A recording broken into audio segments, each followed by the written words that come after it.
ভাল লাগতেছে। প্রণমো গুরুপাদবিজং শ্রী চৈতন্য মহাপ্রভু রাধা সুদর্শনম কৃষ্ণং ভাগবতম উপাস্মহে। জয় জয় শ্রী গৌরাঙ্গ জয় নিত্যানন্দ জয় অদ্বৈত চন্দ্র জয় গৌর ভক্তবৃন্দ। যৎসু প্রসাদাৎ ভগবৎ প্রসাদ যৎসু প্রসাদন্ন বুদ্ধি কুতোপি ধ্যায়ং স্তুবং তস্য যশস্মি সন্ধম বন্দে গুরু শ্রী চরণারবিন্দম। মহাপ্রসাদো জননী সর্ব সৌভাগ্যবর্ধিনী आदि व्याधि हराणि तम तुलसी तम नमो नमस्तुमे। आनंद लीलामय विग्रहाय हे मापति वत्सवि सुंदराय तस्मै महाप्रेम रस प्रदाय चैतन्य चंद्राय नमो नमस्तुमे। नवीनाम नम गौरांगे प्रबले निर्वरंबरम वृषभानुसुतं वंदे कृष्णकान्ताशिरोमुनिं।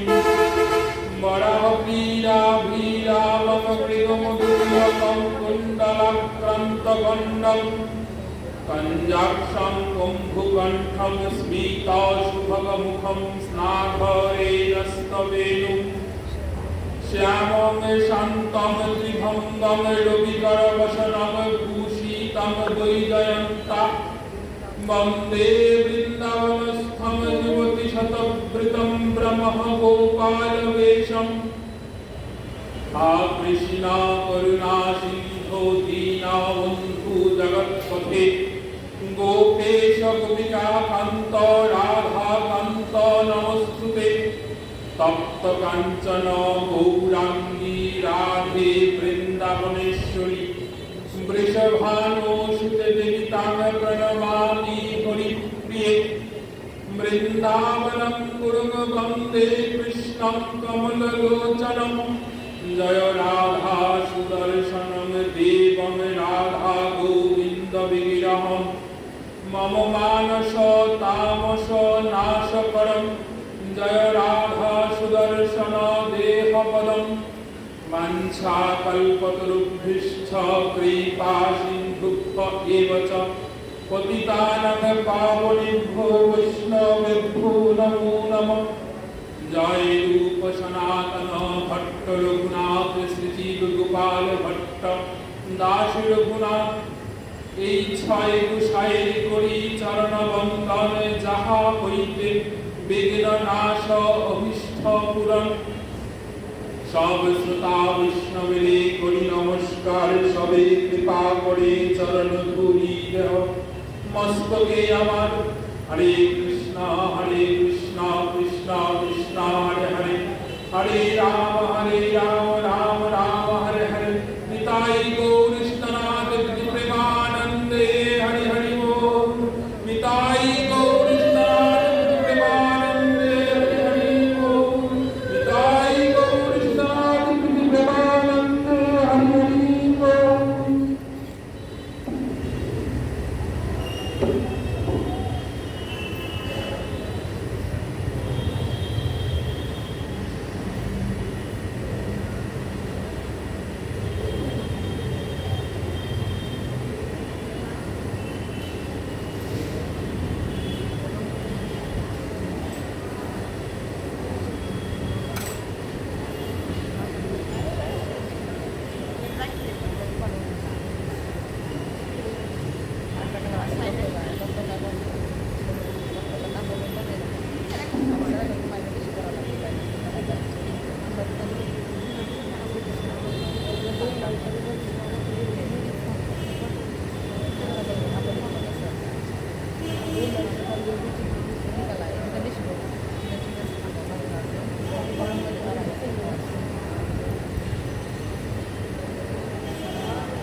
অনর্পিত চরিঞ্চিরাতে করুণাবয়াতে নকরু সমর্পিত উন্নত উজ্জ্বল সাবুদ্ধিশ্রিয়াম হরিপুরট সুন্দর দুতি কদম্ব সুন্নিপিতঃ সদা হৃদয় স্পন্দরে সুরতব সুশিরনন্দনম। আমাদের এই কলিযুগের মানুষজন যদি আমরা কখনো কারোর কাছে ঋণী থাকি, তবে একজনের কাছে সব থেকে বেশি ঋণী, যার ঋণ আমরা কখনোই শোধ করতে পারব না, কোনোভাবেই তা সম্ভবপর নয়। তিনি কে? নরহরির প্রাণ গোড়া, নরহরির প্রাণ তুমি আমার গৌরাঙ্গ। রাধা গোবিন্দ মিলিত বিগ্রহ আমার গৌর সুন্দরে, সেই শ্রীমান মহাপ্রভু, তার কাছে আমরা সকলেই ঋণী। আমাদের জীবনে গৌর জড়িত। শুধু এক বিগ্রহে গৌর প্রতিষ্ঠিত হন নাই, রাধা গোবিন্দের মিলিত যুগল বিগ্রহে আমার গৌর সুন্দরের আবির্ভাব। আমরা গৌর ভালোবাসি, আমরা গৌর আমাদের হৃদয়ের ধন। গৌরকে ছাড়া আমরা অন্য কোনো কিছু ভাবতে পারি না। তাই আধুনিক কবি বলছেন, ঘরের ছেলেরও চোখে দেখেছি বিশ্ব বুকের ছায়া, বাঙালির হিয়া আমিও মথিয়া নিমাই করেছে কায়া। আধুনিক কবি বলছেন যে বাঙালির হৃদয়কে যদি মন্থন করা হয়, আমরা আগে অনেকেই সকলে মন্থন দণ্ড দেখেছি, দধি মন্থন করা হলো, মাথা বানানো হলো, ননি তোলা হলো। সেই মন্থন দণ্ড যদি বাঙালির হৃদয়ে দেওয়া হয়, বাঙালিকে যদি মন্থন দণ্ডের মধ্যে ফেলানো হয়, মন্থন দণ্ডটাকে যদি ঘোরানো হয়, তবে শেষ যা নিগৃহীত রস উৎপত্তি হবে, সেই রসের প্রত্যুত্থল হচ্ছে আমার মহাপ্রভু। আমাদের হৃদয়ের অন্তঃস্থলে মহাপ্রভুর অবস্থান। গৌর সুন্দর, গোবিন্দের গো আর রাধানের রা, এক দুয়ে মিলে আমার গৌর সুন্দর। নরহরির প্রাণ গোড়া, নরহরির প্রাণ তুমি আমার সকলে গৌরাঙ্গ হে। সেই গৌর সুন্দর তিনি দেখতে কিরকম ছিলেন? আমরা সকলেই জানি তিনি সুন্দর ছিলেন। কেমন সুন্দর? শুধু মুখে বললেই হবে সুন্দর? ধরুন আমরা ছেলে বা মেয়ে বিয়ে দেওয়ার জন্য কারো বাড়িতে গেলাম, ছেলে বা মেয়ে দেখে আসে, পাড়া প্রতিবেশী জিজ্ঞেস করলো, গেলে তো ছেলে বা মেয়ে দেখতে, কেমন দেখতে? হয় বলি উত্তম কুমার, না হলে বলি অনেক ভাই, তাই তো?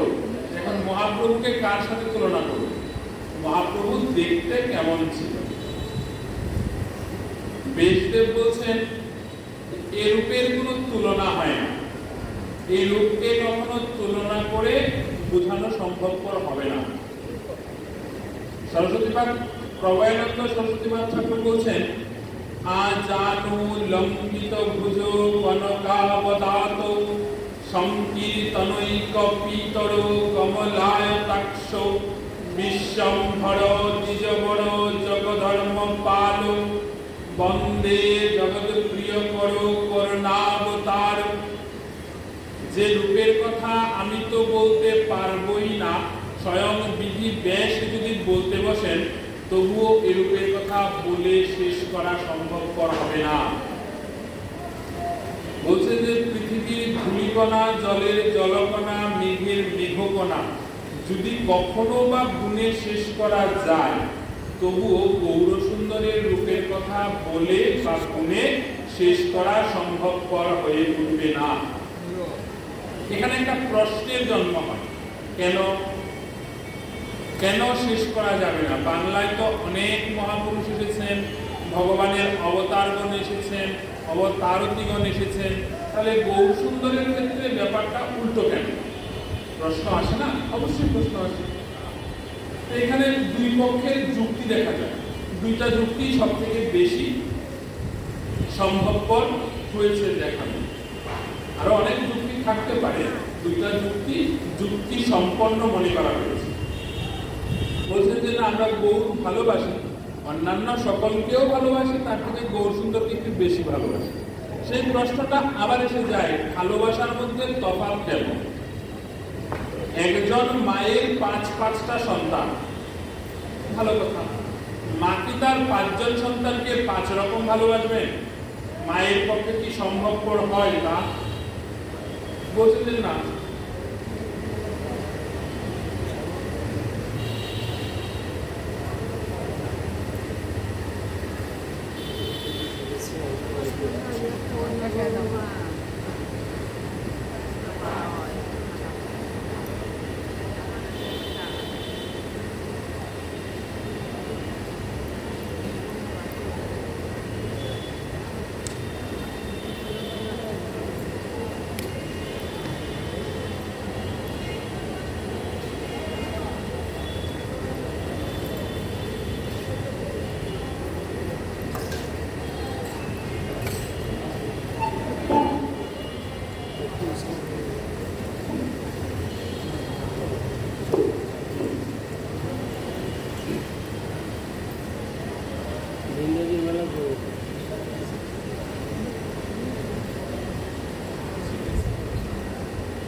মা যদি তার 5 সন্তানকে 5 রকম ভালো না বাসেন, তাহলে সকলেই তো ভগবান বিগ্রহ, সকলেই ভগবানের অবতার যারা যারা এসেছেন, তাহলে আমরা তাদের সকলেই তাদের ভক্ত, তাহলে আমরা কেন একজন আরেকজনের থেকে বেশি ভালোবাসবো? ভালোবাসার বহিঃপ্রকাশটা কম বেশি কেন?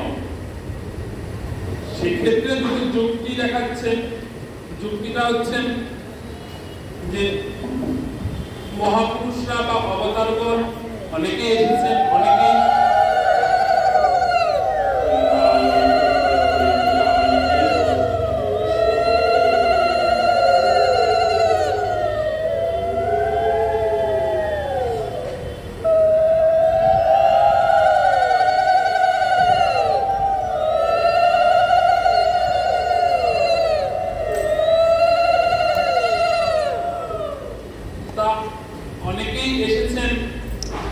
জন্মগ্রহণ করেছেন অনেক জায়গায়।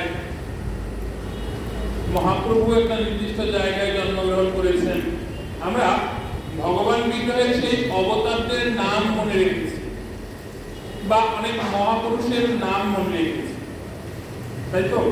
মহাপুরুষগণ যে জায়গায় জন্মগ্রহণ করেছেন সেই জায়গাটাকে আমরা কতজন মনে রেখেছি? ধরুন, আমি সাধারণভাবে বলছি যে রবীন্দ্রনাথ ঠাকুর মহাপুরুষ, অনেক কবিতা সাহিত্যিক অনেক রচনা করে গিয়েছেন আমাদের জন্য। তা এই মহাপুরুষের জন্মস্থান কোথায়? কলকাতার জোড়াসাঁকোর বিখ্যাত ঠাকুর পরিবারে তার জন্ম, ভালো কথা। তা মহাপুরুষের নামকরণটা, মহাপুরুষের যে নাম হয় সেই নামটা আমরা আমাদের সন্তানের নাম অনুসারে করে রাখি। অনেকের নামে রবীন্দ্রনাথ হতে পারে, অনেকের নামেই গৌরাঙ্গ হতে পারে, নিমাই হতে পারে, নিতাই হতে পারে, হতে পারে নাকি? হতেই পারে, এটা নিয়ে কোনো অসুবিধা নাই। আমরা নামকরণ করে থাকি যেন মহাপুরুষ বা ভগবান বিগ্রহের নাম আমরা সবসময় নিতে পারি, তাই আমরা সন্তানের নাম এমন করে থাকি। তা সেই মহাপুরুষগণ যে জায়গায় জন্মগ্রহণ করেছেন সেই জন্মস্থানটাকে কি আমরা নামকরণ করেছি কখনো আমাদের সন্তানের সাথে? কখনো কি করেছি? করি নাই। এবার একটু চিন্তা করে দেখুন গভীরভাবে, মহাপ্রভু যে জায়গাটায় জন্মগ্রহণ করেছেন নদিয়া নবদ্বীপ, সেই নদিয়া নবদ্বীপ জায়গাটাকেও আমরা আমাদের সন্তান সন্ততির নামকরণের সাথে জুড়ে দিয়েছি। নদিয়া বিনোদ, নবদ্বীপ চন্দ্র, নাকি দেখেছি তো? নবদ্বীপ চন্দ্র নাম হয় না? হয়, নাম তো দেখেছি। নামকরণের সাথে বোঝা যায় যে মহাপ্রভুকে তো আমরা ভালোবাসি। মহাপ্রভু যে জায়গাটায় জন্মগ্রহণ করেছেন সেই নদিয়া নবদ্বীপ জায়গাটাকেও আমরা মনে রাখার জন্য ভালোবাসার স্থান হিসাবে আমরা আমাদের সন্তানের নামকরণের সাথে জুড়ে দিয়েছি। এ থেকে বোঝা যায় যে মহাপ্রভুকে আমরা একটু বেশি ভালোবাসি, অন্যান্য মহাপুরুষের থেকে আমরা একটু বেশি ভালোবাসি। এটা একটা যুক্তি। আরেকটা যুক্তি হচ্ছে, মহাপ্রভু যখন জন্মগ্রহণ করেছে তখন বাংলায় একটা দোটানা টানাপোড়েন চলছিল। বাংলার মানুষ একটা কাউকে খুঁজে পাচ্ছিল না নিজের ধর্মকে রক্ষা করার জন্য। চৈতন্য ভাগবত পড়লে আমরা এরকম অসংখ্য কথা শুনতে পাই যে বাংলার মানুষ তখন নিজ ধর্ম রক্ষা করার জন্য কতটুকু কষ্ট করেছিল। নিজের ঘরের দরজা বন্ধ করে ধর্মের কাজ করত, ঘরের বাইরে বের হয়ে ধর্মের কাজ করা যেত না, এমন ছিল অবস্থা। তখনই আমার মহাপ্রভুর জন্ম। এই যে আমরা সামনে আসছে দামোদর মাস বা এই যে চাতুর্মাসের ব্রতের প্রথম মাস মধুসূদন, বৈশাখ মাস চলে গেল, আজকে 1 তারিখ জ্যৈষ্ঠের। আমরা 1 মাস ব্যাপী এখানে পাঠ হয়েছে, অনেক জায়গায় হয়। এই যে আনন্দ করি, গান কীর্তন করি, এগুলোর জন্য আমরা ঋণী কার কাছে? মহাপ্রভুর কাছে ঋণী। মহাপ্রভু না আসলে এগুলো আমরা চিনতে পারতাম না, এগুলো আমরা জানতামই না। এই যে রাধাকুণ্ডে যাই বা যাবো বা যাচ্ছি, থাকি, এসেছি, এই জায়গাগুলো মহাপ্রভু আমাদেরকে চিনিয়েছেন। যে রাধাকুণ্ডে স্নান করতে যাই, মেলা হয়, আনন্দ হয়, পদ কীর্তন হয়, গান কীর্তন হয়, এগুলো মহাপ্রভুর জন্য। তাই মহাপ্রভুকে আমরা বেশি ভালোবাসি, বেশি ভালোবাসি। আমাদের জীবনে গৌর জড়িত, গৌর ছাড়া আমরা জীবনে অন্য কোনো কিছু ভাবতে পারি না।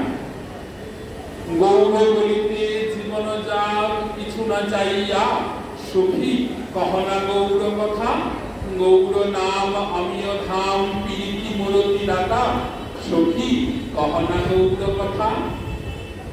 দুই পাখির মধ্যে কথা হচ্ছে, দুই সুখ পাখি, দুজন দুজনের মধ্যে কথা বলছে, কে বেশি কৃষ্ণ কথা বলতে পারে। একজন যখন শুরু করেছে অন্যজন চুপ করে গেছে। কেন? সে গৌর কথা জানতো না, গৌর মাধুরী সে বুঝতে পারে নাই। সখীর কাছে শুনে গৌর মাধুরী সে বুঝতে আরম্ভ করেছে, গৌর লীলামৃত তার ভালো লাগতে আরম্ভ করেছে। তাই সে তার সখীর কাছে গৌর কথা শোনার জন্য ব্যাকুল হয়ে পড়েছে, ব্যাকুল হয়ে পড়েছে। গৌর বলতে বলতে আমার জীবনে গৌর, আমার জীবনের অন্তিম সময়টাও যেন গৌর বলতে বলতে চলে যায়। তা সেই গৌর সুন্দর দেখতে কেমন? ভাগবত বলছেন, আ জানু লম্বিত ভুজ, জানু পর্যন্ত লম্বা হাত, এগুলো মহাপুরুষের লক্ষণ। হাঁটু পর্যন্ত লম্বা হাত। মহাপুরুষের কয়টা লক্ষণ? শাস্ত্র মতে কয়টা লক্ষণ হলে তাকে মহাপুরুষ বলে আখ্যায়িত করা হবে? শাস্ত্র মতে 32 খানা লক্ষণ হলে তাকে মহাপুরুষ বলে আখ্যায়িত করা হবে। এই 32 খানা লক্ষণের বাইরে যদি একটা লক্ষণ কম পড়ে তবে তাকে শাস্ত্র মতে মহাপুরুষ বলা হবে না। কি সেগুলো? পঞ্চ দীর্ঘ, পঞ্চ সূক্ষ্ম, সপ্ত রক্তম সরুন্নতা, ত্রিরস্যা প্রীতি গম্ভীর, দাত্রিংশ লক্ষণ মহান। 5টা জায়গা দীর্ঘ, নাক, হাত, চোয়াল, নেত্র, জানু। 5টা জায়গা সূক্ষ্ম, ত্বক, কেশ, অঙ্গুলি পর্ব, দন্ত, লোম। 6 উন্নত, বক্ষ, স্কন্ধ, নখ, নাসিকা, কটিদেশ এবং মুখ। 7টা জায়গা লাল, নেত্র প্রান্ত, পদতল, করতল, তালু, কুষ্ঠাধর, জিহ্বা, নখ, ত্রিরস্যা, গ্রীভা, জঙ্ঘা, মেহ। তিনটা বিস্তীর্ণ, কটিদেশ, ললাট, বক্ষস্থল। তিনটে জায়গা গম্ভীর, নাভি, স্বর, বুদ্ধি।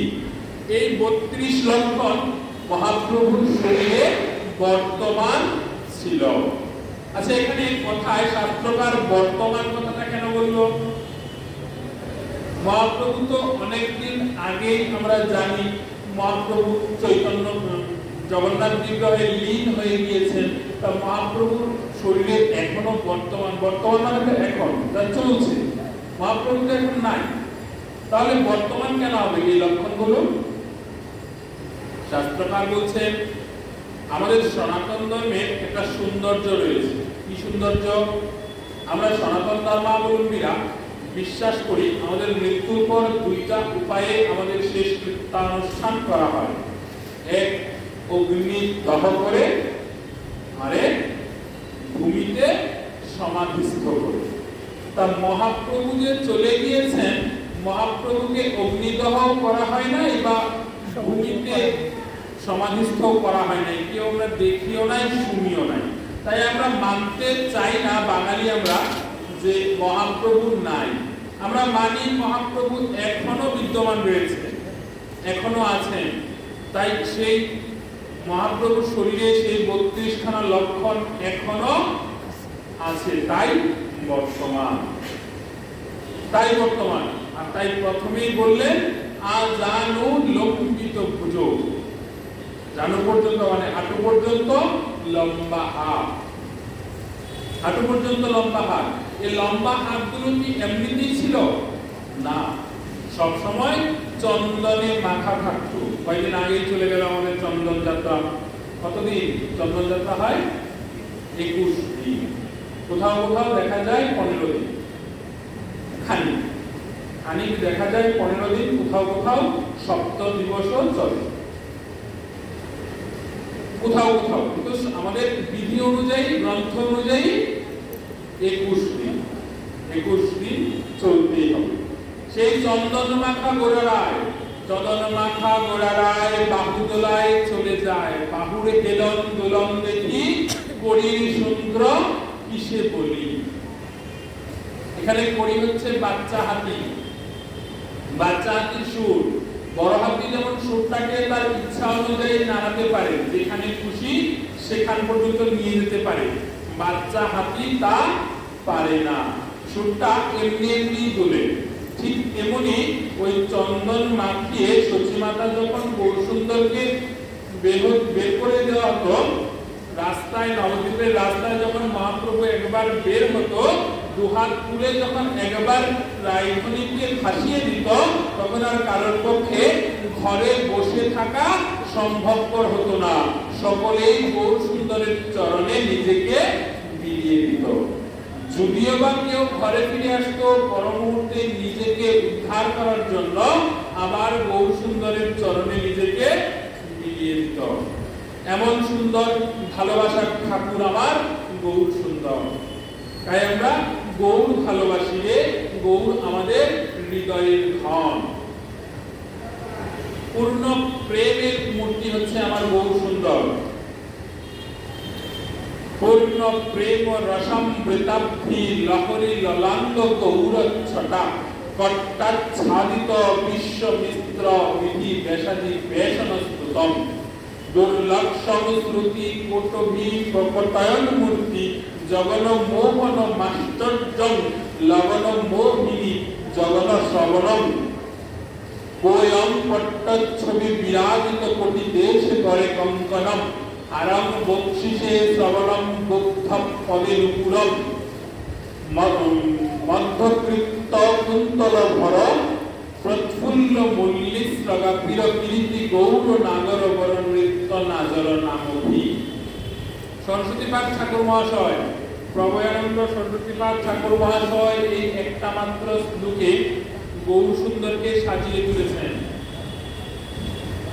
একটা মাত্র শ্লোকে। নিচের দিক থেকে আসুন, কোয়ং পট্টচ্ছবি বিরাজিত কোটি দেশে করে কঙ্কণম হারং বকশিসে ধবল পাটের জোর পড়েছে তার মাঝেতে পার দিয়েছে সুদর্শনা দাঁড়িয়েছে পদে নুপুরম পায়ের মধ্যে সুন্দর মুকুর সোনার মুকুর হারঙ্গ বকশিসে গলার মধ্যে বিচিত্র মুক্তা খচিত সুন্দর মালা ও যেমনি মালা তার তেমনি গলা ও মালা আপনি দুলাতে দুলে না সে নিজ দুলাতে দুলে সে গৌরচরণ পাবে। ওই মালাটা আপনি আপনি দুল খাচ্ছে, আপনি নিজে নিজে দোলাতে হচ্ছে না। কেন? বলছে যে গৌরচরণ ধরছে সেই তো উদ্ধার হয়ে যাচ্ছে। তা আমি মালা আমাকে চরণে না রেখে মহাপ্রভু কণ্ঠে ধারণ করেছে, আমি কি করে উদ্ধার হব? তাই মালা নিজে উদ্ধার হওয়ার জন্য আপনি আপনি দুলছে যেন চরণটা স্পর্শ পায়। কতটুকু মাহাত্ম্যপূর্ণ একবার চিন্তা করুন। মালা নিজে নিজে দুলছে। সাদা ধুতি পরতো গৌর সুন্দর, সাদা ধুতি, মাথার চাচর কেশ থাক থাক ধরে ধরে সাজানো। গৌরের পছন্দ হচ্ছে মল্লিকা ফুল। মা মল্লিকা ফুলের মালা দিয়ে মাথাটা বেঁধে দিত, মাথার চুলগুলো উল্টা করে খোপা করে এখানে কুন্তল করে দিত, সেখানে মল্লিকা ফুল দিয়ে দিত। মল্লিকা ফুলের মালা মহাপ্রভুর সব থেকে বেশি পছন্দের, সব থেকে বেশি পছন্দের। তা সেই ক্ষেত্রে প্রভয়ানন্দ সরস্বতীনাথ ঠাকুর বলছেন যে আমি তো গৌররূপের কথা বলতে পারবোই না। অনন্তদেব যার কিনা 100 খানা মুখ, যদি উনি বলতে বসেন, এটা পরবর্তীতে মহানন্দ ব্রহ্মচারী তার গৌর সুন্দরম গ্রন্থে বলেছেন গৌর কথা, যে যদি এটা হিসেব নিকেশ করা হয় যে কতদিন লাগতে পারে গৌর সুন্দরের মুখের বর্ণনা করতে, শুধুমাত্র মুখমণ্ডল এই থুতনি পর্যন্ত, চুলের ডগা থেকে এই থুতনি পর্যন্ত ঘুরিয়ে যদি বর্ণনাটা করা হয়, খুব বেশি না, মাত্র 64,00,000 বছর সময় লাগে। মাত্র শুধুমাত্র মুখমণ্ডল। ডক্টর মহানন্দ ব্রহ্মচারী তার গৌর সুন্দরের কথা বলেছেন, মাত্র 64,00,000 বছর। আরো বাকি রয়েছে বক্ষস্থল, হস্ত, নাভিদেশ, জানোদ্বয়, তারপর সর্বশেষ পা। সম্পূর্ণ গৌর সুন্দরের কথা বলতে গেলে কতদিন সময় লাগবে সেটা বলেন নাই, শুধুমাত্র মুখমণ্ডলের সময় উনি বলেছেন 64,00,000 বছর। একটা আকস্মিক ধারণা উনি দিয়েছেন যে 4 যুগ 7 বার প্রদক্ষিণ করে আসতে যে সময়টুকু লাগবে গৌর সুন্দরের রূপের বর্ণনা করতে ততটুকু সময়ের থেকেও বেশি লাগবে। মানে 4টা যুগ 7 বার আসবে, 4 7 28 বার, 4 যুগকে 28 বার পরিক্রমা করবে। এবার 4 যুগ, প্রতি যুগের বয়স কত? এক সপ্ত যুগের বয়স, যুগ ত্রেতা, যুগ দ্বাপর, যুগ কলি, গুণন 28। যতদিন সময় লাগবে গৌর সুন্দরের রূপের বর্ণনা করতে ততদিন সময়ের থেকেও বেশি লাগবে। এটা আনুমানিক ধারণা করা যায়। তবে শুধুমাত্র মুখমণ্ডলের বর্ণনা করতে 64,00,000 বছর লাগতে পারে। তবু উনি বলছেন যে গৌর রূপের কথা তোমরা যখন শুনতে এসেছ, আমি একটু বলে যাই গৌর রূপটা কেমন হতে পারে। কেমন হতে পারে? প্রেম কথা আমরা শুনেছি, প্রেম কথা দেখেছি, প্রেম বইয়ে পড়েছি।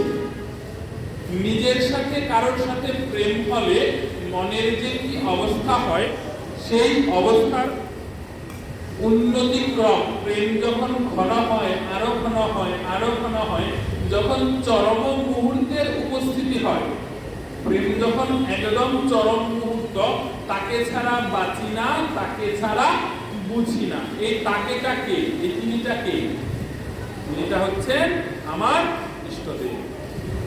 এই তিনিটা অন্য কেউ না, আপনারা আবার অন্য কিছু মনে করবেন না। এই তিনিটা হচ্ছেন আমার ইষ্টদেব, যাকে ছাড়া আমার এক মুহূর্ত চলবে না, যাকে ছাড়া আমি বাঁচতে পারবো না, যাকে ছাড়া আমি চোখে দেখি না। তার সাথে যখন চরম মুহূর্তের উপস্থিতি হবে, তখন যেই অবস্থা হবে আমাদের নিজের, সেই চরম মুহূর্তের অবস্থার যে রূপের প্রকাশ হবে, তা হচ্ছে গৌর রূপের প্রকাশ। তা হচ্ছে গৌর রূপের প্রকাশ। গৌর শরীরে প্রেম যেন ঢেউ খেলে যায়, প্রেম যেন ঢেউ খেলে যায়। গলার মধ্যে সুন্দর চাদর, মালা পরা, সাদা ধুতি পরা, হাতে চন্দন পরা গৌর সুন্দর একবার যখন রাস্তায় বের হয়, তখন আর কারোর পক্ষে ঘরে বসে থাকা সম্ভবপর হয় না। বড় ভালোবাসার ঠাকুর আমাদের গৌর সুন্দর। কনকা বদাতৌ, গায়ের রংটা কেমন? সোনার মতো। বিমল হেমজিনী তাহে অনুপাম রে, তাহে শুভে নানা ফুল দাম। কদম্ব কেশরজিনী একটি ফুল করে, তার মাঝে বিন্দু বিন্দু খাম। যিনি মদ মস্ত হাতি গমন মন্থর গতি, ভাবাবেশে ঢুলি ঢুলি যায়। অরুণ বসন ছবি যেন প্রভাতের রবি, গৌর অঙ্গে লহরী খেলায়। চলিতে নাহিক পারে গোড়া চাঁদ, তবু চলে ধীর ধীর। বলিতে নাহিক পারে গোড়া চাঁদ, তবু বলে আধো বল। ভাবেতে আদেশ হইয়া হরি হরি বুলাইয়া, আচণ্ডালে ধরি দেয় কুল। এখানে গৌর সুন্দর কি রং পছন্দ করতেন তার কথা বলা হয়েছে। গৌর সুন্দর একটা সাম্যবাদের কথা এনেছিলেন, তার কথা বলা হয়েছে। আমরা সাম্যবাদটা দিয়েই শুরু করি, গায়ের রংটাতে একটু পরে আসছি।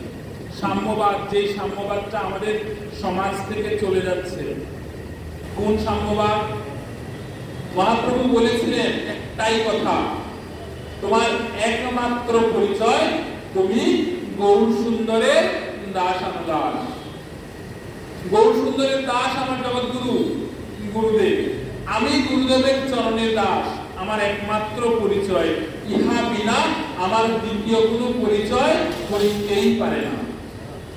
এই একমাত্র সাম্যবাদ। তুমি রাজা নও, তুমি প্রজা নও, তুমি ধনী নও, তুমি দরিদ্র নও, তুমি ব্রাহ্মণ নও, তুমি চণ্ডাল নও। তোমার একমাত্র পরিচয় তুমি শ্যাম সুন্দরের দাস অনুদাস। তুমি ভগবানের দাস, কার অনুদাস? ভগবানের দাস আমার জগৎগুরু, যিনি আমাকে উদ্ধার করেছেন, এই চোখ দিয়ে জ্ঞানের আলো ফুটিয়েছেন, তিনি ভগবানের দাস। তিনি আমাকে শিক্ষা দেবেন, তিনি আমাকে শিক্ষা দেবেন। আমি তার শিক্ষায় শিক্ষিত হয়ে নিজেকে তার পথে চালিত করব। এই সাম্যবাদের কথা একমাত্র।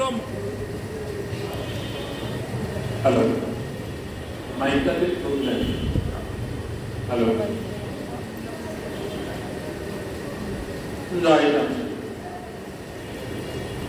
নিজেকে তার পথে পরিচালিত করব, এছাড়া আর কোনো সাম্যবাদিস্ততা হতেই পারে না, আর কোনো কিছু হতেই পারে না। কিন্তু আমরা কজন তা মনে রাখি বলুন তো?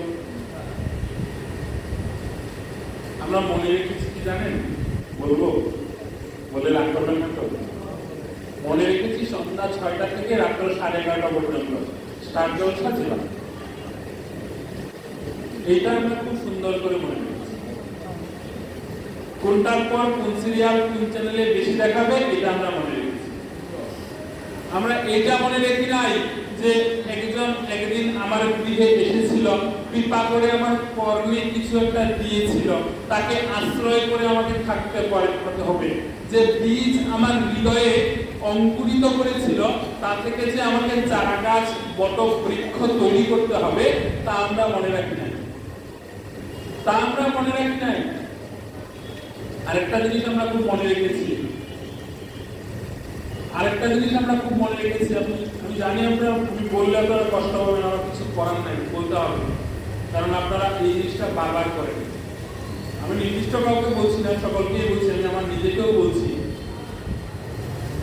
আমরা নিজের মুখখানাকে তার পথে পরিচালিত না করে এ অন্যের ভোগ, অন্যের সে তার দুষ খুঁজে বেড়ায়। তার কাছে এটা নাই, তার কাছে এটা আছে, তার কাছে ওটা নাই, তার কাছে ওটা আছে, তার পকেটে গোবিন্দ, তার পকেটে নাই। এটা আমরা খুব ভালো বুঝি। সেই পোশাকটা কেন পরলো? এটা তো মহাপ্রভু পরে নাই। যদি আমি এখন বলি মহাপ্রভুর পছন্দের রং কতগুলো, আমরা কজন জানি? মহাপ্রভুর পছন্দের রং কতগুলো বলুন তো? মহাপ্রভুর রং, পছন্দের রং কতগুলো? বিমল হেমজিমি তাহে অনুপামরে তাহে সুখে নানা ফুল দাম। খেয়াল করুন, নানা ফুল বলছে, নানা রং। একটা রং মহাপ্রভু কখনোই পছন্দের নয়। কদম্ব কেশর যিনি একটি ফুল করে তার মাঝে বিন্দু বিন্দু ঘাম। ফুল কয়টা পেলেন? একটা। কি ফুল? কদম ফুল। এবার কদম ফুলের রং কয়টা?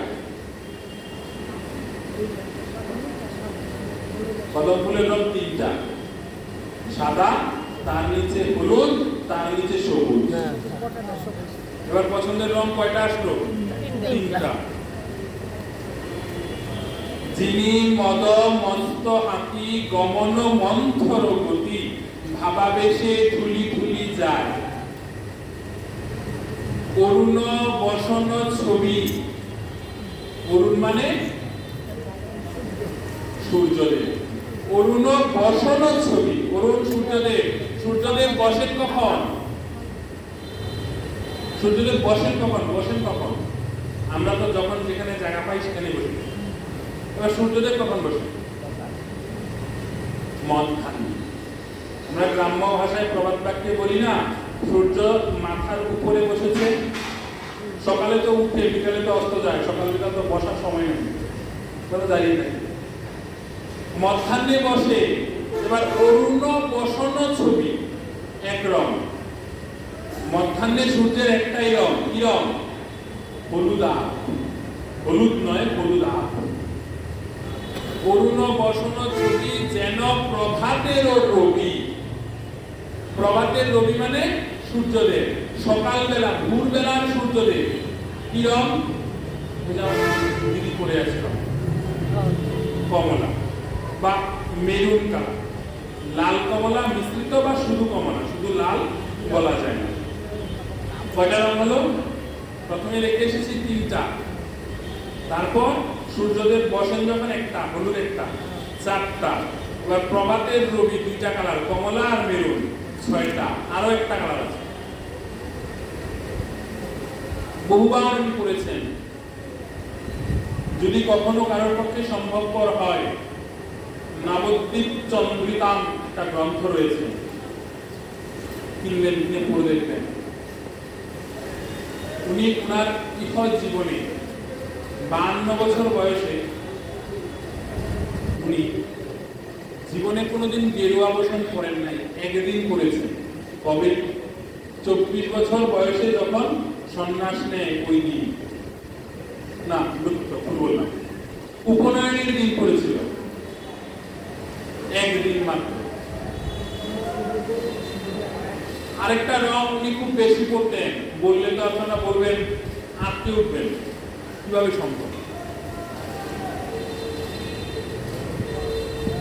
শ্রুতি রক্তভর কোটি কৌটভি প্রকটয়ন গৌর সাজন সাজিত মোহন করিয়া দেশেন করে অঞ্চল চরে চপল তমল তনদায়।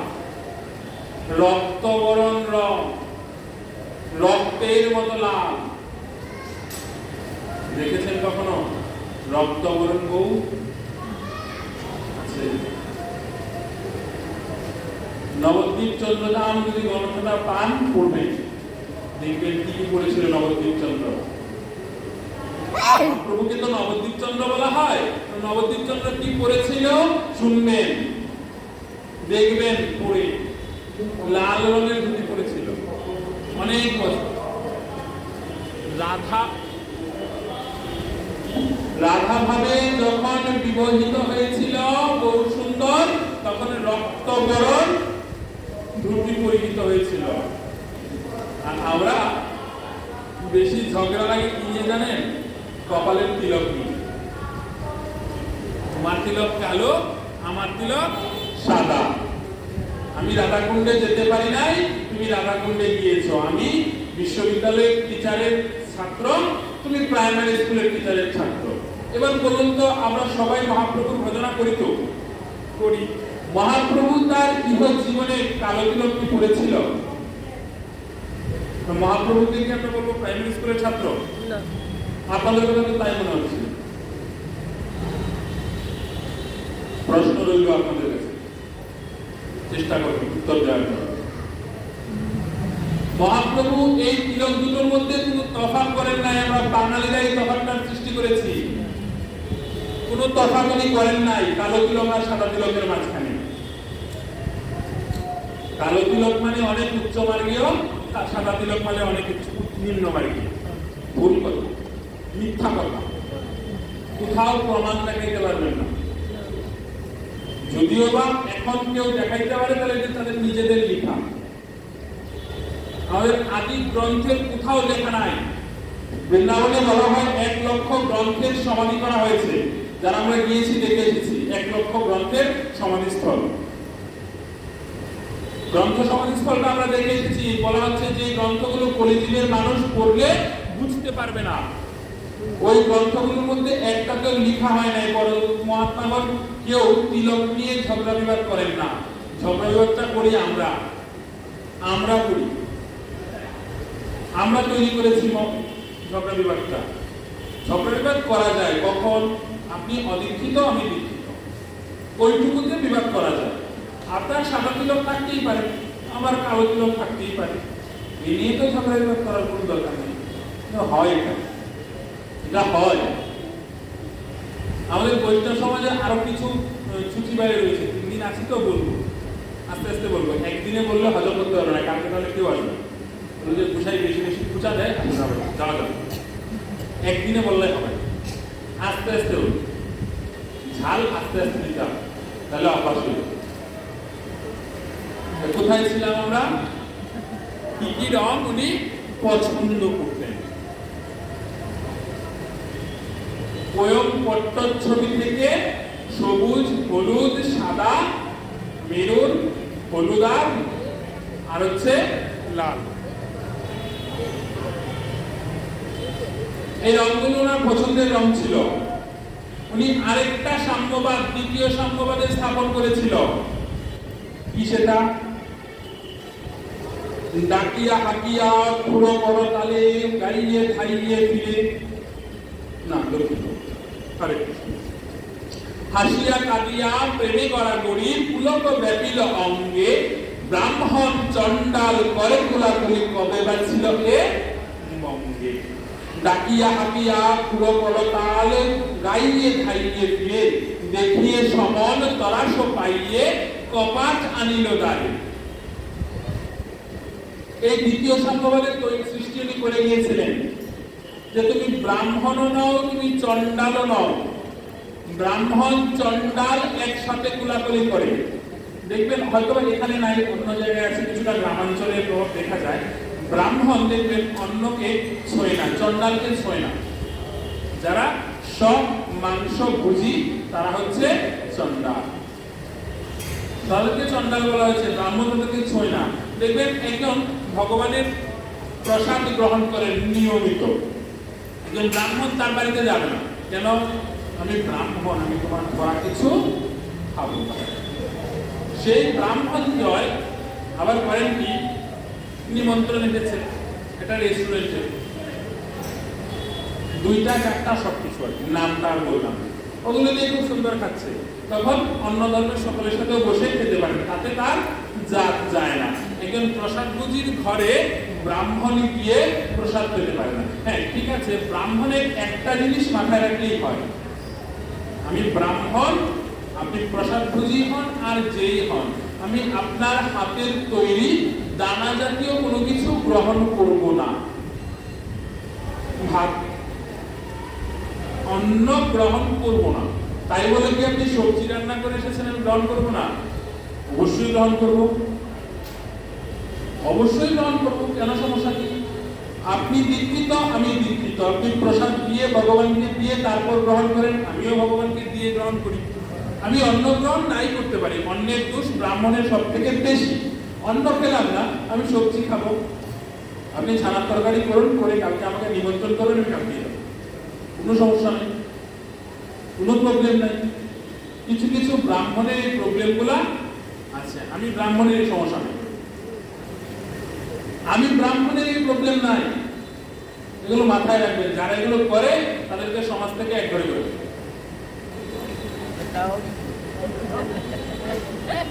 তাদেরকে বলি ব্রাহ্মণ হয়েছে তো কি হয়েছে, ভুল করলে আমার কাছে ছাড় নাই। ভুল হলে আমার কাছে ছাড় নাই, আপনি কিছু মনে করতে পারেন, আমার কিছু যাবেও না, আসবে। আপনার অন্যের দোষ থাকতেই পারে, আপনি অন্ন না গ্রহণ করুন, সমস্যা নেই তো। আপনি ডাল, সবজি, রসা, চাটনি গ্রহণ করুন, লুচি গ্রহণ করুন, সুজি গ্রহণ করুন, আপনি অন্ন না গ্রহণ করুন, সমস্যা নাই। অন্যতে আমি সহমত। আমি ব্রাহ্মণ, আমি অন্ন গ্রহণ করবো না, অন্যে আমার দোষ হয়ে যাবে, আমি অন্ন গ্রহণ করবো না। তাই বলে আপনি রুটি তৈরি করবেন, আমি খাবো না, বেশি করে খাবো। লুচি করবেন, খাবো না, অবশ্যই খাবো। কেন খাবো? কেন খাবো? অবশ্যই খাবো। আমার এগুলোতে কোনো প্রবলেম নেই, এগুলোতে কোনো সমস্যা নেই। এই সাম্যবাদটা আমরা ভুলে গিয়েছি, এই সাম্যবাদটা আবার নতুন করে তৈরি করতে হবে। কেন এই বিভেদ? এই বিভেদগুলো কেন হবে? এই যে বিভেদ করছেন, যারা করছেন তাদের বলছি, সকলকে বলছি না। এই যে বিভেদ করছেন, একটু চোখটাকে সম্মুখ দিকে না দিয়ে ডানে বামে দেখবেন কি হচ্ছে। কতদিন বাঁচবেন? %? চিন্তা করবেন, তারপর সাম্যবাদ তৈরি করবেন। না আপনি ব্রাহ্মণ ওই ছাদে গিয়ে বসে থাকবেন, চিন্তা সেটা করবেন, টেনশন নাই। আপনি ব্রাহ্মণ, সাম্যবাদে আসবেন না, কোনো সমস্যা নাই। আমরা একজুট হয়ে, আপনি ব্রাহ্মণ, আপনি মরলে করে আপনি আরেক ব্রাহ্মণে গিয়ে আপনাকে দিবেন, আমরা যাবো না। উল্টা সাম্যবাদ তৈরি করে দিয়ে দেবো, কোনো সমস্যা নাই, টেনশন নাই, কোনো টেনশন নাই। চিন্তা করছেন গৃহস্থালীর পূজা কর্মের কি হবে? নিজ গৃহের পূজা নিজে দিবেন। পড়াশোনার শিক্ষা নিজ মধ্যে আছে, গ্রন্থ পড়বেন, পূজা দেবেন। আর আমার তো গৃহস্থালীর সকল পূজার দরকার নাই, আমি অনন্ত দেবের পূজা করি, তার পূজার বাইরে তার কারো পূজা হতেই পারে না। প্রয়োজন আছে? গৃহস্থালী আমরা লক্ষ্মী পূজা না করলে কি হয়? আরে বাবারে, আমার ঘরে তো অনন্ত লক্ষ্মীর এক প্রধান লক্ষ্মী বসে আছে, আমি সেই লক্ষ্মীর পূজা করি, তারপরে কিসের ভয়? সমস্যা তো না। তারা সাম্যবাদ করলে আমরাও সাম্যবাদ করে দেবো, কোনো টেনশন, নো টেনশন।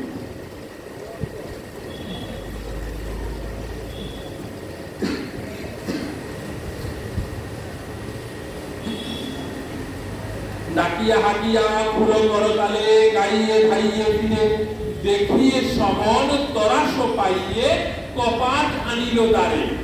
মহাপ্রভু যখন এই সাম্যবাদগুলোর কথা বলতে আরম্ভ করলেন, যে তোমার কোনো পরিচয় নাই, তুমি একটাই একমাত্রই পরিচয় তোমার, যে মহাপ্রভুকে স্পর্শ করছে সেই উদ্ধার হয়ে যাচ্ছে। যে যত বড় পাপী হোক না কেন, মহাপ্রভুকে স্পর্শ করা মাত্রই তার সমস্ত পাপ খণ্ডন হয়ে যাচ্ছে, তার মানে সে উদ্ধার হয়ে যাচ্ছে। তখন এই স্রোতের বন্যা দেখে সমন মহাশয় মৃত্যুদূত নিজ ঘরের দরজা বন্ধ করে দিয়েছেন। কেন? মৃত্যুদূত বলছেন, আমার তো আর কোনো কাজ রইল না, আমার তো একটা নির্দিষ্ট কাজ ছিল, যে পাপী সে একদিকে যাবে, যে পুণ্যবান ব্যক্তি সে অন্যদিকে যাবে, একটা কাজ আমার ছিল। এখন যে মহাপ্রভুকে স্পর্শ করছে, মহাপ্রভুর নাম নিচ্ছে, সেই উদ্ধার হয়ে যাচ্ছে, তাহলে আমার তো কোনো কাজ রইল না, সবাই একদিকে চলে যাচ্ছে। তাই সমন মহাশয় মৃত্যুদূত লজ্জা পেয়ে নিজ ঘরের দরজা বন্ধ করে দিচ্ছে। দেখিয়ে সমন তরাস পাইয়ে কপাট আনিল দ্বারে, নিজ ঘরের দরজা বন্ধ করে দিয়ে বসে আছে। কোনো ক্ষমতা রইল না তার। সেই সাম্যবাদ, তুমি ব্রাহ্মণ নও, চণ্ডাল নও, রাজা নও, দরিদ্র নও, ধনী নও,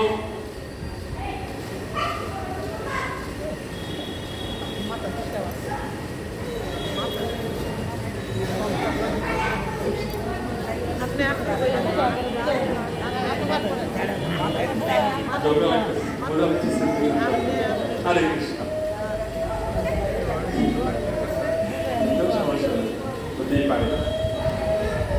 তাই মহাপ্রভু আমার যুগনায়ক,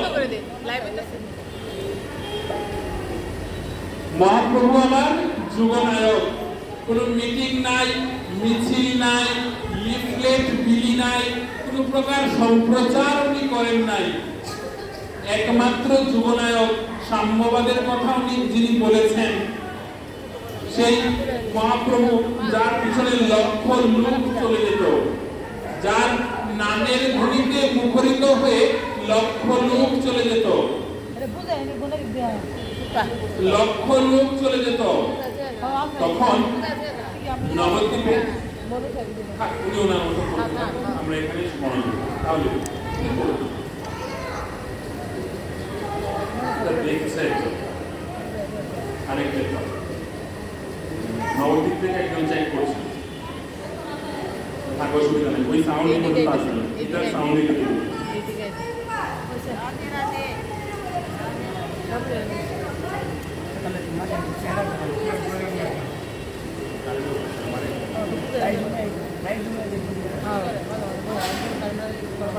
যেই নবদ্বীপে তখন একটা নিয়ম ছিল, সনাতন ধর্মাবলম্বীদের উপরে চাপিয়ে দেওয়া হয়েছিল। নবাব হোসেন শাহ, বাংলার শেষ নবাব, উনি একটা নিয়মের প্রচলন করেছিল। কি নিয়ম?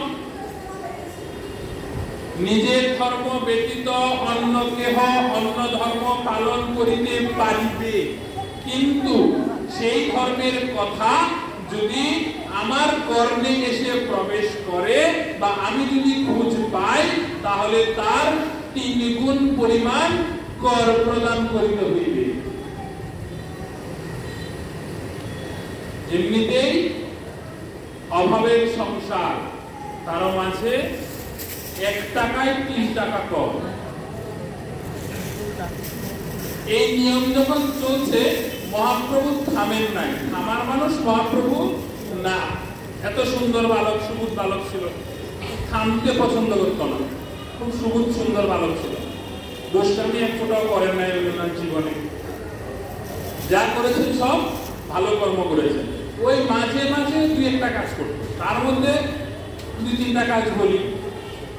ওনার বয়স যখন 5-6 বছর হবে, সুরধুনী গঙ্গায় স্নান করেন, গঙ্গার জল দিয়ে সবাই সকল কর্ম শেষ করেন, গঙ্গায় গাছ থেকে ঝাঁপ দিয়ে পড়ে মুখের মধ্যে জল নিল। গঙ্গার পাড়ে সমস্ত সাধুরা ধ্যানে বসত, মুখের মধ্যে জল নিয়ে জলটা সাধুর শরীরে, এত ভালো আলোক ছিল। এই কিছু কর্ম উনি করত, আর শরীরে সুতা মাত্র থাকত না। মা এত সুন্দর করে সাজিয়ে দিত, ধুতি পরিয়ে দিত, গঙ্গার পাড় পর্যন্ত যাওয়া পর্যন্তই সার ছিল। তারপরে আর একটা সুতাও শরীরে নাই, সব পিছনে, মনে নাই একটাও কোথায় ফেলে এসেছে। সারা শরীরে ধুলা মেখে সাধুগণ যজ্ঞ করছে, সেই যজ্ঞেতে সে ছোট কর্ম করত। এত সুবুধ বালক ছিল, ছোট কর্ম সম্পাদন করত।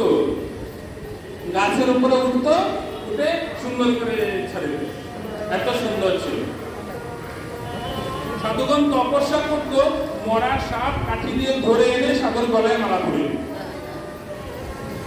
এক ফোঁটাও দুষ্টামি নাই, এগুলো দুষ্টামি কাটারই করে না।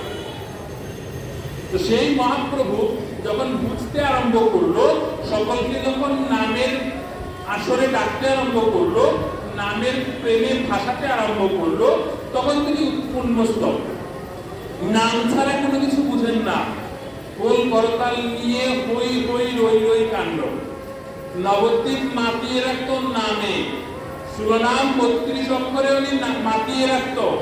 একবার হয়েছে কি, গঙ্গার পার ধরে তিনি নাম করতে করতে যাচ্ছেন, কীর্তন করতে, উত্তণ্ড নৃত্যে কীর্তন করছেন। তো ওই যে করের কথা মহাপ্রভুর কানে এসেছিল, মহাপ্রভু কর্ণপাত করেন। তার কথা ছিল একটাই, তুমিও মানুষ আমিও মানুষ, তুমি তোমার ধর্ম করো আমি আমার ধর্ম করবো, সমস্যা কি? গঙ্গার পার ধরে নাম হরিনাম করতে করতে যাচ্ছেন। নবাব হোসেন শাহ মধ্যাহ্নে ভোজনের পর তার প্রাসাদের কার্নিশে উঠেছেন তার সাম্রাজ্য দেখতে, সাথে হিন্দু রাজ কর্মচারী। তো নবাব হোসেন শাহ যে কার্নিশের উপরে উঠেছেন, মহাপ্রভু এটা বুঝতে পেরেছে। জগৎগুরু তিনি বুঝবেন না তো কি তুমি আমি বুঝবো? যেই না বুঝেছেন, মহাপ্রভু একটু বাঁকা হয়ে তাকিয়েছিল, হোসেন শাহর দিকে একটু তাকিয়েছিল করুণার দৃষ্টি। হোসেন শাহ কি বললো আর বলা যায় নাই, শুধু এইটুকু জানা যায় হোসেন শাহ শুধু তার হিন্দু রাজ কর্মচারীকে ডেকে জিজ্ঞেস করেছিল, ওই এটা কে যায় রে, দলবল নিয়ে এত লোক তার পিছে যায়, কি বিষয় দেখে এসো তো। হিন্দু রাজ কর্মচারী বলছে, হুজুর কোনো পাগল টাগল হবে হয়তো, কিছু ছেলে পুলে হয়তো দুষ্টুমি করছে, আপনি ওদিকে চোখ দেবেন না, আপনি আপনার মতো। হিন্দু রাজ কর্মচারী দূর থেকে নিমাইকে দেখে চিনেছিল, পরিচয় করাইতে ভয় পেয়েছিল যে এখন যদি আমি বলি এটা জগন্নাথ মিশ্রের ছেলে নিমাই, এমনিতেই জগন্নাথ মিশ্র নাই, অভাবের সংসার, তার মধ্যে 6 মাস পরই দেন নাই, তবু আমি নাম কেটে কেটে বাঁচিয়ে রাখছি। এখন যদি জানতে পারেন তাহলে নিমাই সত্য কথা বলে, নিমাইয়ের মা সত্য কথা বলে, হুজুরকে বলে দেবেন যে 6 মাস পর দেন নাই, কিছুদিন সময় দেওয়ার জন্য। 6 মাসের পর তো নিবেই, সাথে 3 গুণ বেশি নেবে। থাক, আমার মিথ্যে কথার জন্য যদি নিমাই বেঁচে যায়, বেঁচে যাক না, ক্ষতি কি? গ্রন্থ বলেছেন 5 জায়গায় আপনি মিথ্যে কথা বললে আপনার পাপ হবে না। আপনার মিথ্যে কথার ফলে যদি কারোর জীবন রক্ষা পায়, সেই মিথ্যেতে রূপান্তরিত হবে না। আপনার মিথ্যে কথায় যদি কোনো বিবাহের আরম্ভ নষ্ট হয়ে না যায়, তাহলে আপনার মিথ্যে কথায় রূপান্তরিত হবে না। ধরুন আপনি একটা জায়গায় গিয়েছেন, একটা বিয়ের আসর, বিয়েটা ভেঙে যাচ্ছে, এবার আপনি যদি একটা মিথ্যে কথা বলেন বিয়েটা ভাঙবে না, বিয়েটা ঠিকভাবে হবে, মিথ্যে কথা বলবেন, এতে পাপ হবে না। আপনার মিথ্যে কথার ফলে যদি কেউ একজন ভগবানের পথে আসে, তাহলে সে মিথ্যেটা মিথ্যে নয়, সে মিথ্যেটা শক্তি। আপনার মিথ্যে আপনি অনেক কষ্ট করছেন, প্রতিদিন 16 মালা করছেন, অনেক ভোরবেলা উঠেন, মঙ্গল আরতি করেন, এগুলো না বলে যদি একজন অপ্রসাদ ভুজিকে বলেন, আরে ভাই খুব কষ্ট নাই, শুধু তার নাম করে তিনি তার প্রসাদ জোগাড় করেন, আমি শুধু খাই আর ঘুমাই, আমার কোনো কষ্ট নেই। এই মিথ্যে কথায় যদি আপনার কথার মুখে পড়ে যদি একজন মানুষ প্রসাদে আসেন, মহাপ্রভুর পথে আসেন, এই মিথ্যেটা মিথ্যে নয়, এতে করে তারও মঙ্গল হলো, আপনারও মঙ্গল হলো। তাই মিথ্যে মাঝে মাঝে বলতে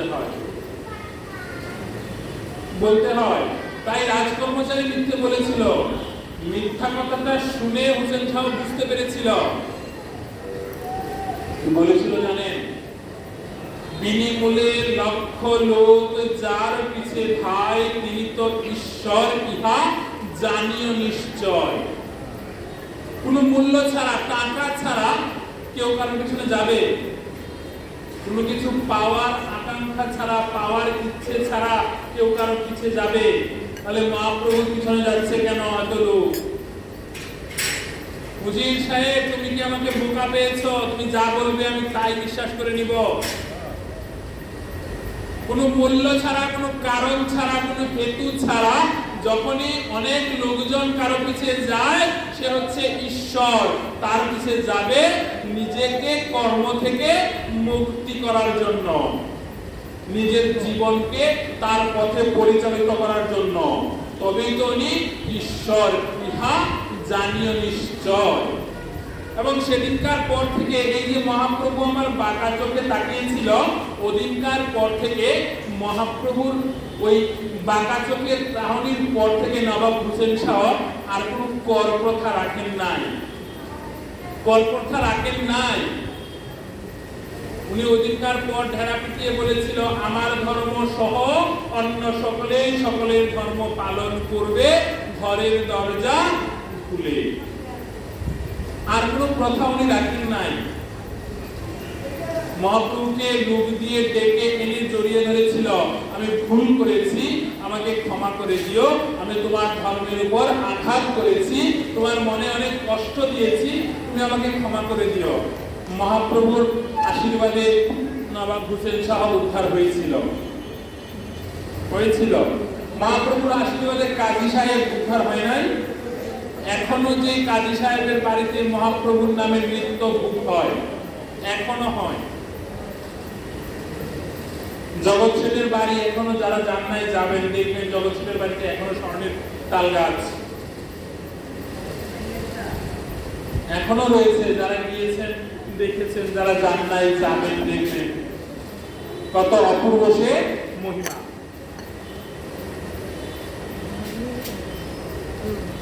অপূর্ব সে মহিমা সেই মহাপ্রভু। তার সেই মহাপ্রভু যে এত লোক জোগাড় করেছেন, কি বলে, কিসের জন্য এত লোক জোগাড় করেছেন, কি বলে? টাকা দিয়ে, সম্পদ দিয়ে, কি দিয়ে? একটা মাত্র শব্দ দিয়ে। শব্দটা কি? কৃষ্ণ। এই একটা মাত্র শব্দ। ভাগবত বলছেন এটা একটা মাত্র শব্দ হতেই পারে না, এটা অনেক বড় একটা শব্দ। এখানে গীতা এসে বলছেন ভালো কথা, অনেক বড় একটা শব্দ, অনেক অর্থ বিদ্যমান, এটার প্রেমে সবাই পড়ছে, উদ্ধার হচ্ছে, সবকিছুই মানলাম।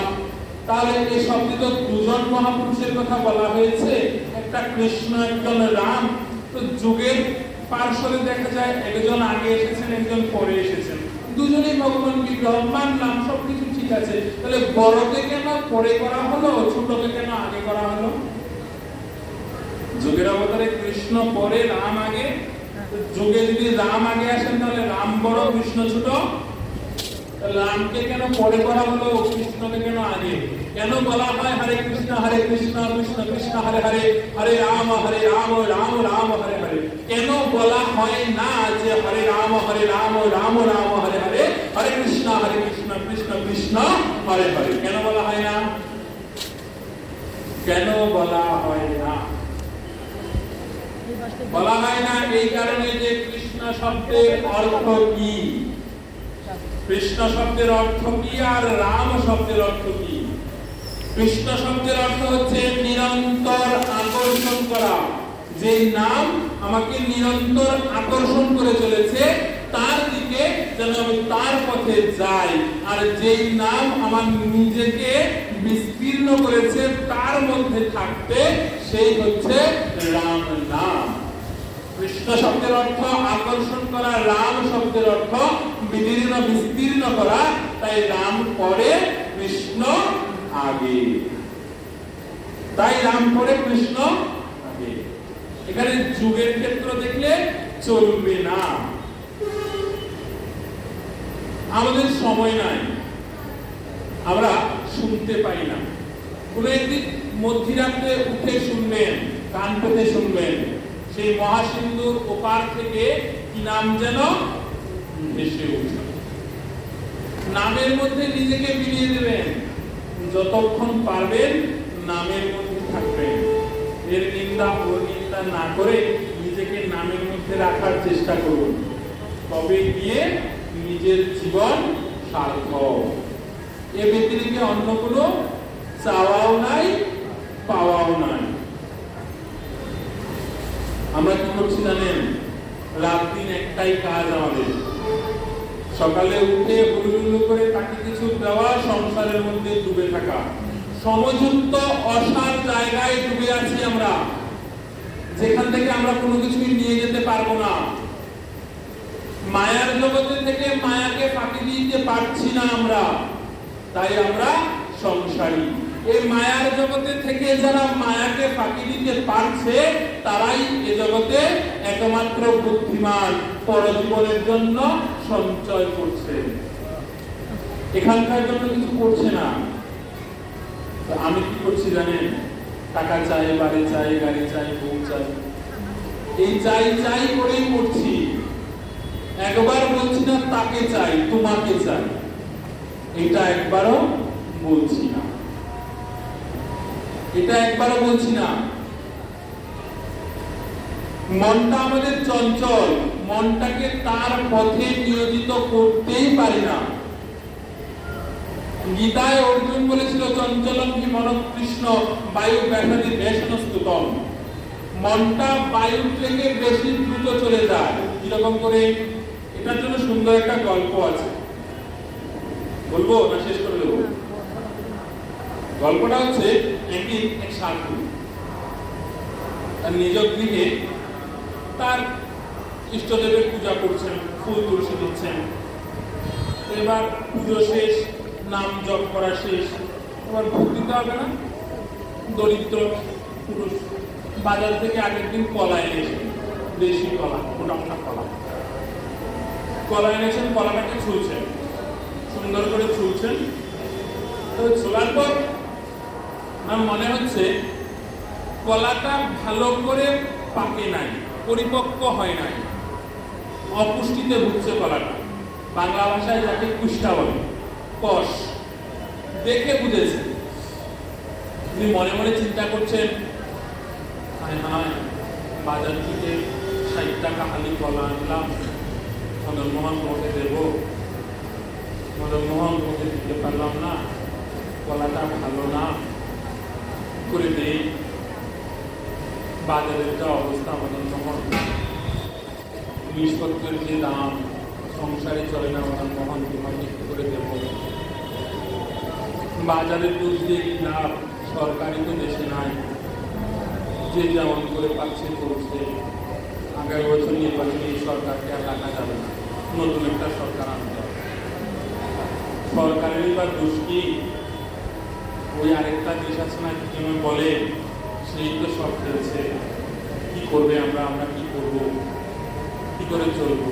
একবার চিন্তা করুন, উনি মনে মনে ভাবছেন এগুলো, হঠাৎ করে তার মনে হচ্ছে এই আমি কোথায়? আমি আমার গৃহে মদনমোহনের ভজন করছি, মদনমোহনকে ভোগ দিব, আমার মনটা চলে গেছে পরের দেশে, ওখানে সরকারের নিকটে চলে গিয়েছে। নিজের দেশের বাজার, সরকার, দেশ ত্যাগ করে আমার মনটা চলে গেছে পরবর্তী দেশে। ওই দেশের সরকারের জন্য আমাদের দেশের এই অবস্থা। তাহলে চিন্তা করুন মনটা কত দ্রুত চলে। এই মনটাকে আমরা লাগাতে পারি না, এই মনটাকে আমরা তার চরণে দিতে পারি না। আমাদের মনের কয়টা অবস্থা বলুন তো? কততম অবস্থায় মনটা গিয়ে তার চরণে প্রবেশ করে? আমাদের মনের 5টা অবস্থা: ক্ষিপ্ত, বিক্ষিপ্ত, মূঢ়, একাগ্র, আরেকটা কি বলুন? আরেকটা কি? মনের 5টা অবস্থা: ক্ষিপ্ত, বিক্ষিপ্ত, মূঢ়, একাগ্র,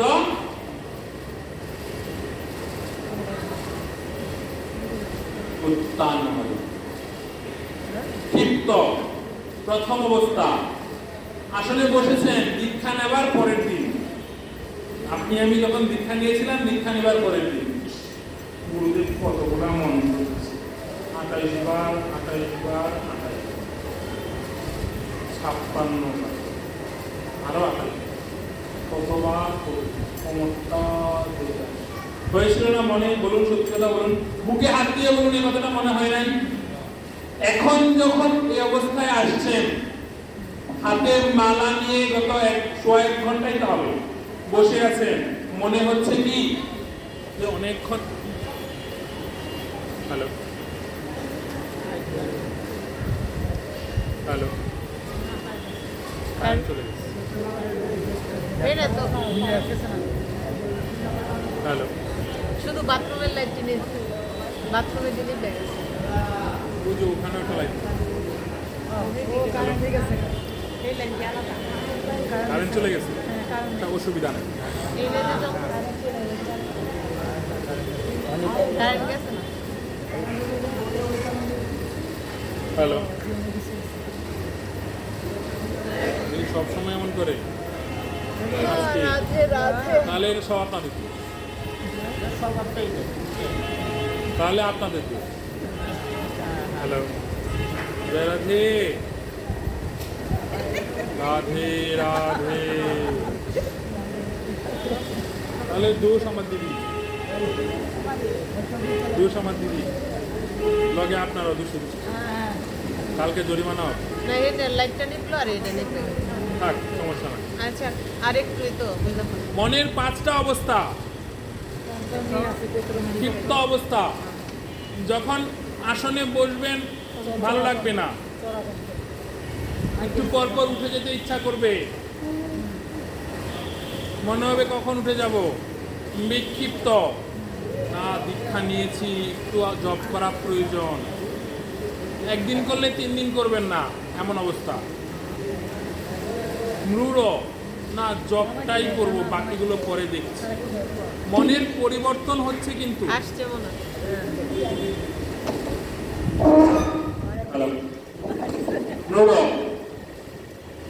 আসলে বসেছেন, জব করছেন, জবের সংখ্যা বৃদ্ধি করছেন না। গুরুদেব 5 বছর আগে 28 বার দিয়েছিল, এখনো 28 বারই করেন, বৃদ্ধি আর হয় নাই। একাগ্র, আমি জব 108 করবই করব। মনটা তার চরণে গিয়ে লেগে চলে আসবে, একাগ্র। অত্যন্ত বিক্ষিপ্ত ভজন, মনটা তার চরণে গিয়ে যে বসবে আর ওঠার নাম নেবে না। ভজন পথে এগিয়ে গেছে, জ্ঞানের চক্ষুর উন্মোচন হয়ে গিয়েছে, আপনার আর কোনো কিছুর প্রয়োজন নাই। তখন আপনি আর আপনার ইষ্টদেব ছাড়া আপনার মাঝখানে কেউ আসবে না। সংসারে যারা আপনাকে এতদিন বাধা দিয়েছিল, দেখবেন তারা এখন কেউ কিছু বলছে না। ভজন করতে বসছেন, কখনটা চলে গিয়েছে আপনি বলতেও পারেন না, ধ্যানস্থ হয়ে যাবে। সাধক জপ করতে করতে, ইষ্টনাম নিতে নিতে নিজেকে সমাধিস্থ করে ফেলবেন। উত্তন্দ্র ভজন, এমন করে ভজন করতে হবে। স্বামীজি দুর্গা প্রসন্ন ঠাকুর মহাশয় বলেছেন, অন্তত 3 বার সন্ধান না করো, 2 বার করতে হয়, করতেই হবে, এর কম হবে না। 3 বার নাই করতে পারো সাংসারিক জীব, 2 বার অন্তত করতে হবে। হ্যালো, 2 বার অন্তত করতে হবে। এই 2 বারের মধ্যে কত ঘন্টা বসতে হয়? সর্বনিম্ন 3 ঘন্টা। 2 বারে 6 ঘন্টা বসতেই হবে, না হলে হবে না। আপনাদের কথাই বলছি, একটা হিসাব দেখাই, যে হিসাবটা আমি নিজে করেছি। কি হিসাব? একদম প্রথম থেকে আসুন, যেদিন দীক্ষা নিয়েছিলেন। গুরুদেব কতবার জপ করতে বলেছিল? গুরুবীজ 28 বার, হরিনাম 28 বার, মূলবীজ 28 বার। কতবার হলো? 3 28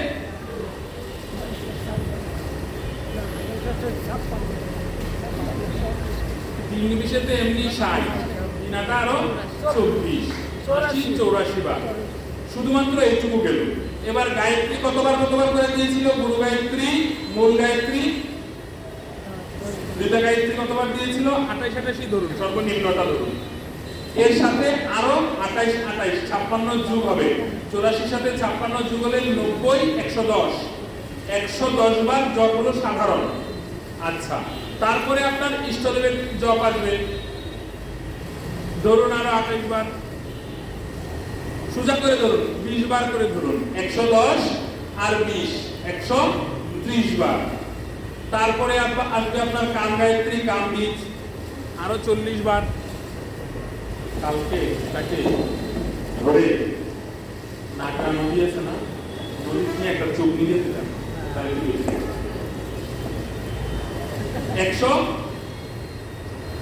বার, আরো 40 বার, 170 বার। 170 বার হলো। আমরা আরেকটা জিনিসের পিছনে দৌড়াই, কি সেটা? গুরু প্রণালী। কতজন গুরুদেব থাকতে হয় সর্বনিম্ন?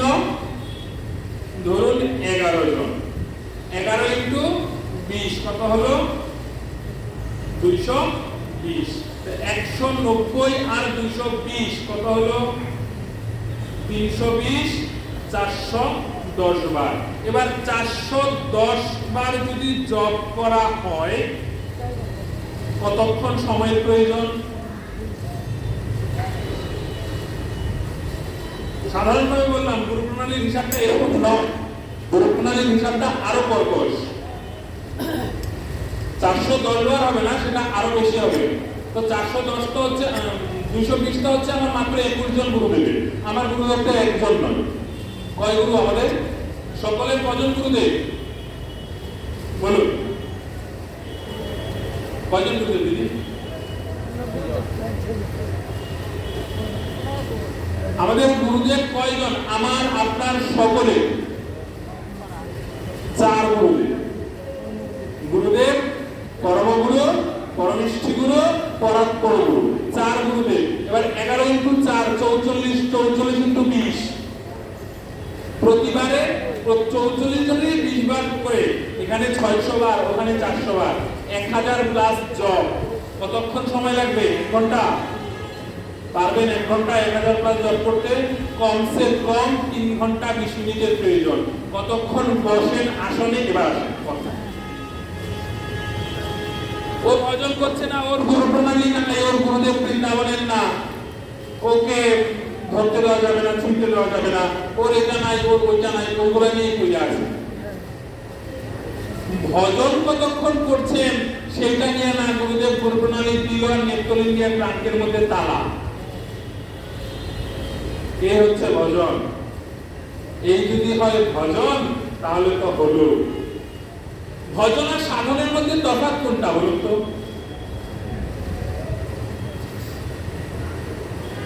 অপক্কেশে সাধনে রীতি, পাকিলেশে প্রেম ভক্তি, পক্কা পক্কই মাত্র বিচার।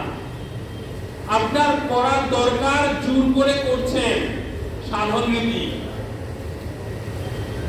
করার কথা মনেও নাই, আপন জিহ্বায় ইষ্ট নাম ইষ্ট বৃত্তি নিজ ইচ্ছায় উচ্চারিত হচ্ছে। হরিনাম আপনার জিহ্বা থেকে আর নড়ছে না, হরিনামের ধ্বনিতে আপনি মুখরিত করছেন, তখন বুঝবেন আপনার ভজন শুরু। সবার বাড়িতে টিভি আছে না? আছে তো? রিমোট টিপলে কি হয়? চ্যানেল পাল্টায়, ছবি আসে। রিমোট টিপলে ছবি আসে। আসনটা হচ্ছে আপনার রিমোট। আসলে বসলে চোখ বন্ধ করলে গুরুদেবের চরণ যুগল দেখতে পান তো? দেখতে তো পাই না। ইষ্টদেবের চরণ যুগল কি ভেসে ওঠে? তবে কবে ভজন করবেন? আপনার তো এখনো ভজনই শুরু হন নাই, আর বাইরে গিয়ে বলছেন আপনি খুব ভজন করছেন। ভজন ছিলাম, মাতাজি আসছে, ও সাইড দাও, সাইড দাও। এই খবর আমার কাছে না, ওগুলো বাইরে করবেন, এখানে করবেন। ভজন আর কবে করবেন? আগে শিখুন ভজন কাকে বলে, সাধন কাকে বলে, তার মধ্যে নিজেকে বিলিয়ে দিন, নিজেকে তাতেই লিপ্ত করে দিন। তিনি ছাড়া কেউ নাই, তাকে ছাড়া বুঝি না, তাকে ছাড়া চলি না, তাকে ছাড়া চলবো না, তবে গিয়ে ভজন। আজকে এই পর্যন্তই রাখছি। আমরা আগামী দিন গৌর সুন্দরের চেহারা রূপের বর্ণনা দেখব, যতটুকু যত কৃপা যতটুকু যাওয়া যায়। এই আসরে বসে যদি আমি কারোর মনে কোনো কষ্ট দিয়ে থাকি, নিজ ভাই বন্ধু শ্রদ্ধা মনে করে নিজ চরণে ঘোরায় আমাকে সিক্ত করবেন এবং আমাকে এই আশীর্বাদ করবেন যেন আপনাদের সকলের মাঝে থেকে আমি তার নামগান করতে পারি, তার পথে চলতে পারি। নিতাই গৌর সীতানাথ